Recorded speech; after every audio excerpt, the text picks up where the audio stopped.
Hey guys, so you may have noticed that teaching on only one monitor is a bit difficult, so you may want to consider upgrading to a dual monitor setup.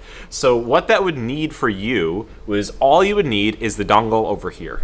This HDMI to VGA adapter is what you need in order to connect these two monitors together. You have to connect this blue cord to the dongle over here, and then that will get plugged into the computer in the back over there. Then you just right click on the desktop, go to display settings, and then scroll down until you see multiple displays over here. You're going to click extend desktop to this display, and that's going to make it so that your second monitor you can drag this over onto, and so you can have two screens at once. I find it very helpful to have both of these screens where I could have the students on one side, and I can either have attendance up on this side or I can have the lesson on this side, so while I'm teaching over here, I could be monitoring the students over here. So one of my favorite ways to teach on Zoom is having breakout rooms where students can choose which breakout room they want to go in. A quiet room, a group room where they can stay on audio and talk with each other, or a Mr. Steckler room. And I also use this method in my robotics groups when I have 5 different groups and I'll have them working in groups of 4, and so they can each have their own space and room to work in.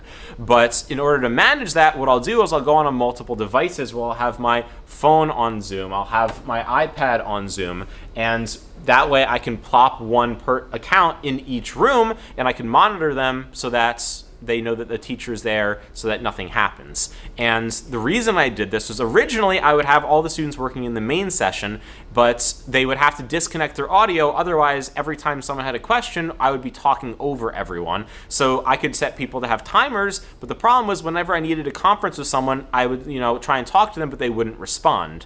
This way, everyone stays with their audio connected in the breakout rooms, and I can easily just say, hey, Brandon, I need to talk with you for a second, or I'll just manually pull them into the teacher room and it's just one-on-one and I can work with them and I can share screen and go over what I see so I can help them with any questions that they might have, or just something that I noticed that I wanted to share with them. So it's really helpful having these breakout rooms, students being able to choose which room they go into. That way they can freely hop into the Mr. Steckler room, call me in, or leave the breakout room and in the main session ask me a question if they need. So I love using these breakout rooms to have students independently working through my content in the digital notebook that I use, where they're watching my videos for the lesson and I'm a mentor, a tutor to them, and answering questions and monitoring and checking in on how they're doing. And I can also see everything that they're working on while they're working, so I can make sure people are up to date.